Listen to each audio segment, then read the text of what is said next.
भाजपा के प्रदेश अध्यक्ष भूपेंद्र चौधरी ने सपा के हर हमले पर तीखा पलटवार किया है। उन्होंने सपा को एक ऐसी परिवारवादी पार्टी करार दिया जिसे जनता के हित से ज्यादा अपने नेताओं के परिवार से मतलब।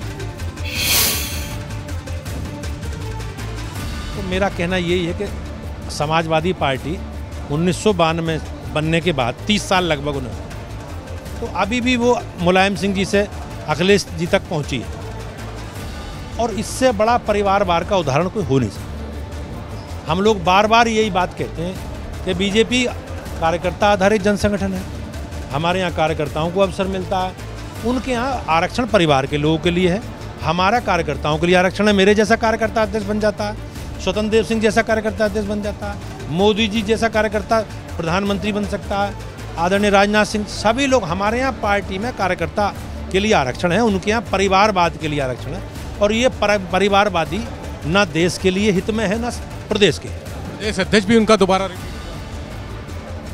अब समाजवादी पार्टी पिछले इस सब परिणामों के बाद कोई उनका विकल्प नहीं खोज पाई, ये उन्हें जरूर विचार करना चाहिए।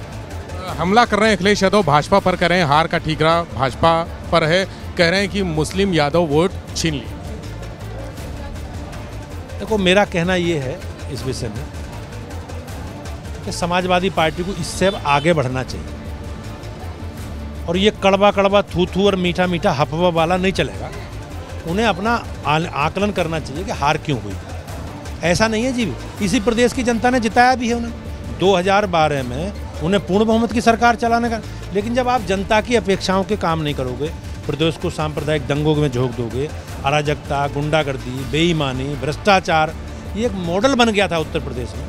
और आप देख रहे हो किस प्रकार से आजम खान की यूनिवर्सिटी में ज़मीनों के कब्जे, अवैध कब्जे, और जो नगर पालिकाओं की, नगर निगमों की मशीनें हैं वो तक ज़मीन में दबी मिल रही हैं। तो सरकार, देखो, आप उसे आदर्श मत मानो, किसी ने कानून को ठेंगा दिखाने का काम किया, पुरानी सरकारों ने अगर काम नहीं किया तो हमें जनादेश मिला जी। हमें भ्रष्टाचार, गुंडाराज, बेईमानी, अराजकता के खिलाफ जनता ने 2-2 बार चुन के भेजा। तो हम कोई भी इस तरह को अगर काम करेगा तो निश्चित रूप से उसके खिलाफ सरकारें कार्रवाई करेगी। तो आपने बीजेपी अध्यक्ष को सुना किस तरह से निशाना उन्होंने साधा। वहीं अखिलेश यादव के आज के भाषण पर मायावती की भी पैनी नजरें टिकी थी। जैसे अखिलेश ने दलितों की बात की, जैसे अखिलेश ने बाबा साहब अंबेडकर के सपनों को पूरा करने की बात की, बसपा की त्योरियां चढ़ गई।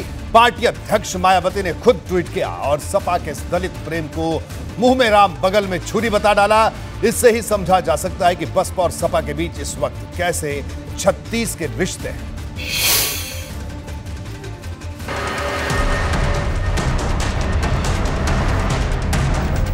समाजवादी पार्टी ने लखनऊ के राष्ट्रीय सम्मेलन के मंच से भाजपा के साथ ही बसपा को भी चुभने वाला संदेश दे दिया। संदेश साफ है कि मुस्लिम वोट बैंक के साथ ही अब सपा दलित वोट बैंक में भी सेंधमारी के लिए कोई कसर नहीं छोड़ेगी। इसका इशारा अखिलेश के भाषण में मिला, जिसमें उन्होंने दलितों के साथ इंसाफ की बार बार दुहाई दी। मैं पूछना चाहता हूं इस सरकार के लोगों से, अभी यह दलित नौजवान जो पढ़ने वाला था, परीक्षा देने आया था, 14 साल का, उसको इतना पीटा कि उसकी जान ले ली। कई दिन उसका इलाज चला, उसके बाद भी जान नहीं बची, उसकी जान चली गई। लेकिन वहां का टीचर फरार है, टीचर को कोई नहीं पकड़ रहा। और टीचर इसलिए फरार है क्योंकि मुख्यमंत्री की जो जाति है वही जाति उस टीचर की है, इसलिए वो फरार है, उसको पुलिस छू नहीं सकती। 2 दिन के भीतर अखिलेश ने कई बार दोहराया कि प्रदेश के अंबेडकरवादी और लोहियावादी लोगों को एक साथ आना चाहिए। पहले इसका मतलब बसपा के साथ सपा के हाथ मिलाने का इशारा माना जा रहा था, लेकिन अब रणनीति साफ हो गई है और वो है बसपा के वोट बैंक को अपने पाले में खींचकर यूपी में 2024 की चुनावी लड़ाई को 2 तरफा बनाना। भाई, दलित और पिछड़ों पे भी सबसे ज्यादा अन्याय है। जेलों में अगर आंकड़े निकलवाओगे तो सबसे ज्यादा पिछड़े और दलित आप पाओगे, और किसी के ऊपर अन्याय नहीं हो रहा। उन्हीं को जेल में ठूस दे रहे हैं। इलाज मिल नहीं रहा है। जो सुविधाएं दी गई थी वो सुविधाएं भी खत्म कर दी गई हैं। अखिलेश ने कहा कि मौजूदा सरकार में कानून के रखवाले ही इसे ताक पर रख रहे हैं और दोषियों पर कार्रवाई नहीं हो रही है। बताओ, एक आईपीएस फरार है कि नहीं फरार है? अभी तक उसके घर वालों से नहीं पूछताछ हो रही है। उसकी पत्नी को नहीं उठा रहे आप, उनके घर वालों को नहीं उठा रहे आप। अगर समाजवादी लोग होंगे तो उनके घर परिवार तक पुलिस पहुंच जाएगी।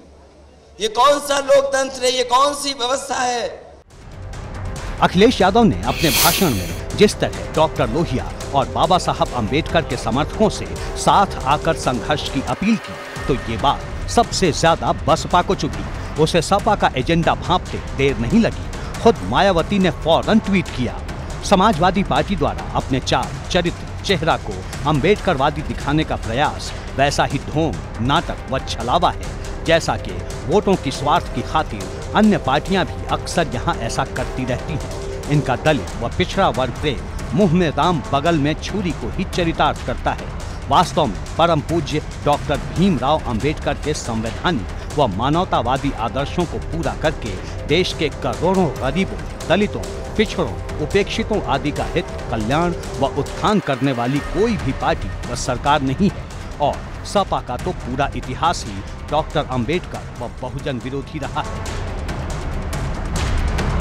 बात यही नहीं थमी। मायावती ने कहा कि अगर डॉक्टर अंबेडकर से इतना ही प्रेम था तो फिर बसपा सरकार ने दलित महापुरुषों के नाम पर रखे गए जिले, यूनिवर्सिटी और पार्क के नाम क्यों बदल डाले? मायावती ने ट्वीट में लिखा, सपा शासनकाल में बाबा साहेब डॉक्टर अंबेडकर के अनुयायियों की घोर उपेक्षा हुई और उन पर अन्याय, अत्याचार होते रहे। महापुरुषों की स्मृति में बीएसपी सरकार द्वारा स्थापित नए जिले, विश्वविद्यालय, भव्य पार्क आदि के नाम भी जातिवादी द्वेष के कारण बदल दिए गए। क्या यही है सपा का डॉक्टर अंबेडकर प्रेम? इससे समझा जा सकता है कि सपा की दलित वोट बैंक वाली नई तैयारी किस कदर बसपा को चुभ रही है। एबीपी गंगा के लिए ब्यूरो रिपोर्ट।